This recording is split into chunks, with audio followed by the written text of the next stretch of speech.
Hi, I'm Katie Iles. I'm the founder and director of the Praxis Collective. We help organisations diagnose what's really driving human behaviour, then understand what to do next. I think I was struggling probably with a lot of limiting beliefs, and so it was a mindset for me that I had to find a mechanism that enabled me to legitimize myself and be really clear about why I deserved a seat at the table, why my voice and my contribution mattered, and that it was all right to commercialize that and that it was meeting a felt need.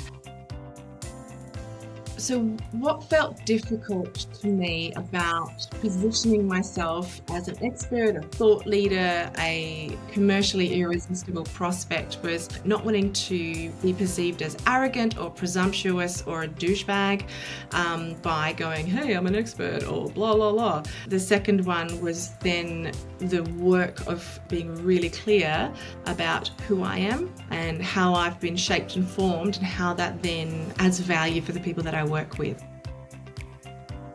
Oh man, reflecting on my stories, it was wild because a lot of the things that were asked, I wasn't expecting to be asked, but it forced me to allow myself to think more broadly and more deeply, because it was an investment of time and in self-reflection, which is a gift. And so almost to be given the permission to do that self-reflection in a really structured and simple way was really helpful. Stopping and taking a minute to, step back and sort of observe yourself and observe your life and observe your experiences, and how then that can be mapped against who you are today and what your business is offering to the world.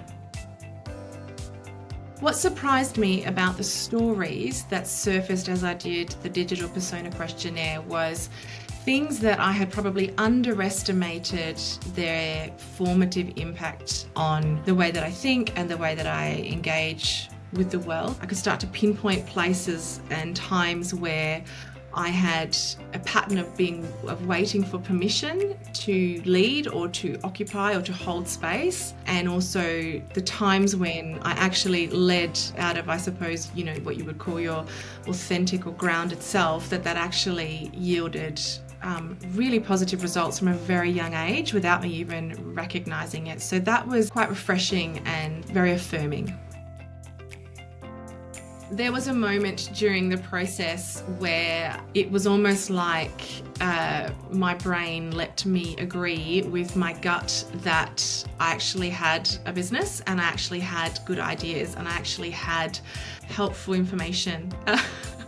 Believe it or not, that was commercial and was needed. And I suddenly looked at it, because you zoom out, you're going back up to 30,000 feet. And I'm like, hey, that makes sense. I make sense. And I was like, I can do something with that now.